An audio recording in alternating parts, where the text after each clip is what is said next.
మాపై విశ్వాసం ఉంచి కాంగ్రెస్ పార్టీ ప్రజాప్రతినిధులుగా ఈరోజు మున్సిపల్ పాలక వర్గాన్ని గెలిపించినారు. వారందరికీ మరొకసారి మా నూతన పాలకవర్గం తరఫున ధన్యవాదాలు, వారందరికీ కూడా కృతజ్ఞతలు తెలియజేస్తా ఉన్నాం.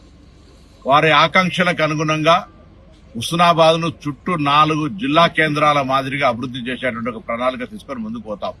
ఎన్నికల దాకానే రాజకీయాలు, ఎన్నికల తర్వాత రాజకీయాలు అని చెప్పేటువంటి అన్ని పార్టీలు కూడా హుస్నాబాద్ అభివృద్దికి సహకరించాలని కోరుతా ఉన్నాం. ప్రతిదీ రాజకీయం చేయదలుచుకుంటే కాంగ్రెస్ పార్టీ ఫక్త్ పెద్ద చరిత్ర కలిగిన రాజకీయ పార్టీ రాజకీయం చేస్తుంది. అట్లా వద్దు. Political party struggle is different.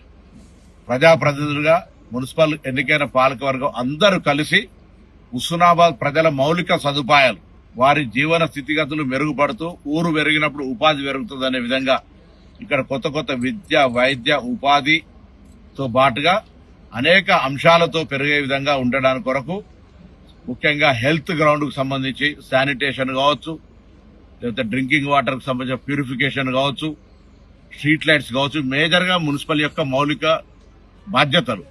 ఈ బాధ్యతల నిర్వహణలో కొత్త పాలకవర్గం ఎంపికైనటువంటి దండి లక్ష్మి గారు గతంలో కౌన్సిలర్ గా పనిచేసినారు. వైస్ చైర్మన్ ఎన్నికైనటువంటి చిత్తారి పద్మ గారు గతంలో కౌన్సిలర్ గా పనిచేసినారు. మొన్నటిదాకా చైర్మన్ గా ఉన్నటువంటి ఆకుల రజిత గారు ఉన్నారు.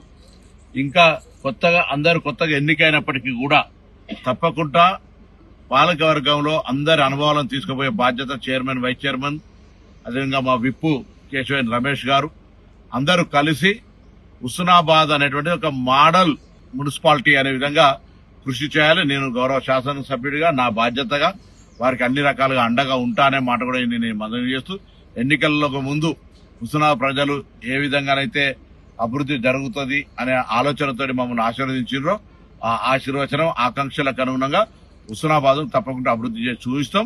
మౌలిక సదుపాయాల కల్పనలో మనం ముందుంటాం. అన్ని రకాలుగా అందరికంటే ముందుండే విధంగా మా యొక్క టీం, కొత్త టీం అంతా కూడా కలిసి